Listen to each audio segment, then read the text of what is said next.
શાસ્ત્રોમાં લખાયેલી એવી 5 ચેતવણીઓ જે દરેક પરિણીત સ્ત્રીએ યાદ રાખવી જોઈએ.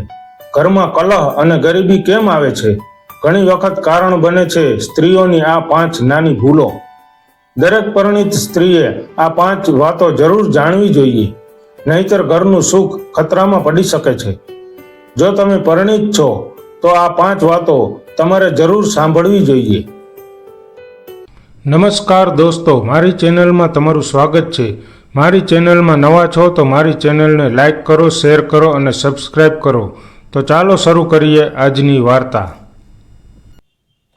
સનાતન ધર્મના શાસ્ત્રોમાં કહેવામાં આવ્યું છે કે ઘરનું સુખ, શાંતિ અને સમૃદ્ધિ મોટાભાગે ઘરની સ્ત્રી પર આધારિત હોય છે. એક પરિણીત સ્ત્રી જો કેટલાક નિયમોનું પાલન કરે તો ઘર સ્વર્ગ બની શકે છે.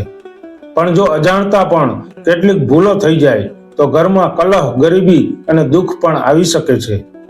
આજે આપણે જાણીશું એવી 5 ભૂલો જે શાસ્ત્રો મુજબ પરિણીત સ્ત્રીએ ક્યારેય ન કરવી જોઈએ.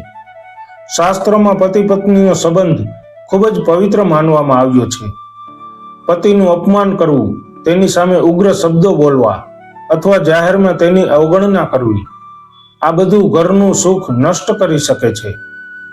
સનાતન ધર્મ કહે છે કે માન અને સન્માન જ દાંપત્ય જીવનનો આધાર છે. જ્યારે પતિ પત્ની એકબીજાનું સન્માન કરે છે ત્યારે ઘરનું વાતાવરણ પણ શાંત રહે છે.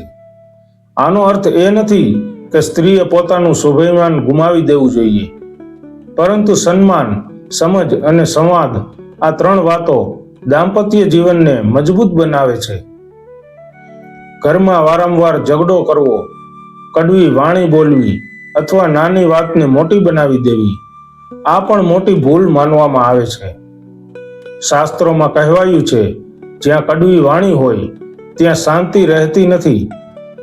ઘરની સ્ત્રી જે શાંત સ્વભાવ રાખે, સમજદારીથી વાત કરે અને પરિવારને જોડીને રાખે તો ઘરનું વાતાવરણ પણ સુખમય રહે છે.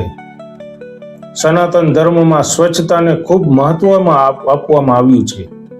એવું માનવામાં આવે છે કે લક્ષ્મીજી હંમેશા સ્વચ્છ અને વ્યવસ્થિત ઘરમાં રહેવાનું પસંદ કરે છે. જો ઘર ગંદુ હોય, વસ્તુઓ અસ્તવ્યસ્ત હોય અને સ્વચ્છતાનો અભાવ હોય તો તે નકારાત્મકતા વધારી શકે છે. આથી શાસ્ત્રો કહે છે કે ઘરની સ્ત્રીએ શક્ય તેટલું સ્વચ્છતા અને વ્યવસ્થા રાખવી જોઈએ. અન્નને સનાતન ધર્મમાં અન્નપૂર્ણા માતાનું સ્વરૂપ માનવામાં આવે છે. ખોરાકનું અપમાન કરવું, ખોરાક બગાડવો અથવા અન્નનો આદર ન કરવો, આ ખૂબ મોટી ભૂલ માનવામાં આવે છે. જે ઘરમાં અન્નનું સન્માન થાય છે ત્યાં ક્યારેય અન્નની કમી રહેતી નથી. આથી ખોરાક લેતા પહેલા ભગવાનનું સ્મરણ કરવું અને અન્ન માટે આભાર માનવો, આ એક સુંદર સંસ્કાર છે. આધુનિક જીવનમાં ઘણી વખત આપણે વ્યસ્ત થઈ જઈએ છીએ અને ભગવાનનું સ્મરણ ભૂલી જઈએ છીએ. પરંતુ શાસ્ત્રો કહે છે કે દિવસમાં થોડો સમય પ્રાર્થના, ભજન અથવા ધ્યાન માટે આપવું જોઈએ.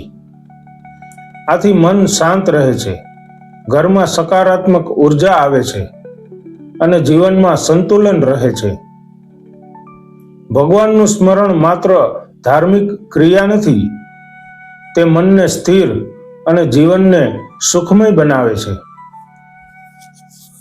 સનાતન ધર્મ આપણને જીવન જીવવાની સુંદર રીત શીખવે છે. જો ઘરની સ્ત્રી આ 5 ભૂલો ટાળે અને પ્રેમ, સન્માન અને સંસ્કાર સાથે જીવન જીવે તો ઘર ખરેખર સુખ અને શાંતિથી ભરાઈ શકે છે. જો તમને આ વાતો ઉપયોગી લાગી હોય તો વિડીયો જરૂર શેર કરજો અને આવા જ ધાર્મિક અને જીવન ઉપયોગી જ્ઞાન માટે ચેનલને સપોર્ટ કરવાનું ભૂલશો નહીં. આ વિડીયો તમને ગમ્યો હોય તો મારી ચેનલને લાઈક કરો, શેર કરો અને સબસ્ક્રાઈબ કરો.